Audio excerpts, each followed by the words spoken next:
Magandang araw po sa ating lahat para po sa ating Bible knowledge for today sa Proverbs 18 verse 8. Sabi ng Bible po ay the words of a talebearer are as wounds. Yan po ang pamagat natin. And they go down into the innermost parts of the belly.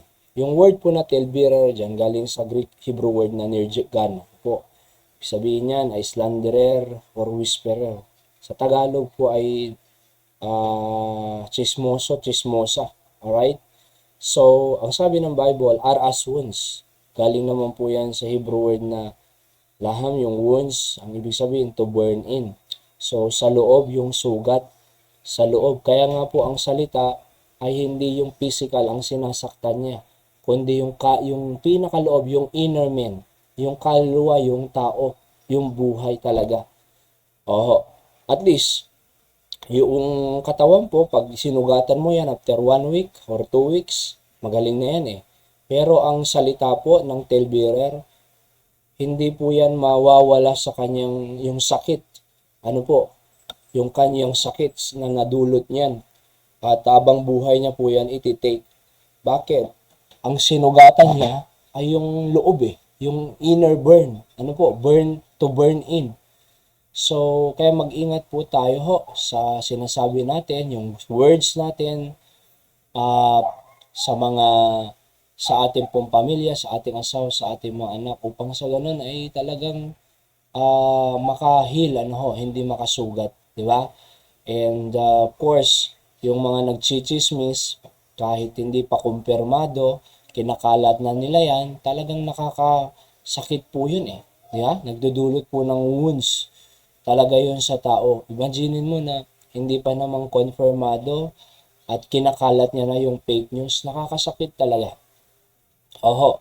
And kahit pa kumpirmado mong totoo, kung hindi naman makakatulong sa iyong tahanan, huwag mo nang sabihin dyan. Hindi kailangan lahat ng nangyayari sa paligid ay sasabihin sa ating pamilya. Piliin natin.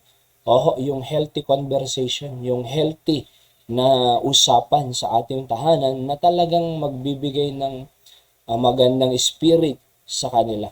Ano po? At the Bible says, kung nagchichismis, nakakasakit, and they go down into the innermost parts of the belly, sabi niya, parang yung tiyan mo pag namimilipit, di ba? Masakit na masakit po yan. Talagang pupunta ka sa ospital, talagang bibilihin mo kahit mahal na gamot. Bakit? Para yung namimilipit na tiyan ay gumaling. Ganyan po ang isang talebearer. Kaya wag po tayong magsiraan ng ating pamilya ho. Mayroon din pong nakikita ko noon nagkukwento, sinisiraan niya yung asawa niya. Asawa niya, sinisiraan niya pa. Hindi. Kasi kinakailangan i-build up po natin ang ating pamilya. Sa ating pong principles of the day, sabi ko dito, your words can harm or help. Therefore, choose your words when you speak. Number 2, you do not need to hurt your family when you can be a help. So, kasi pagka nagsalita ka na nagsalita ng masakit,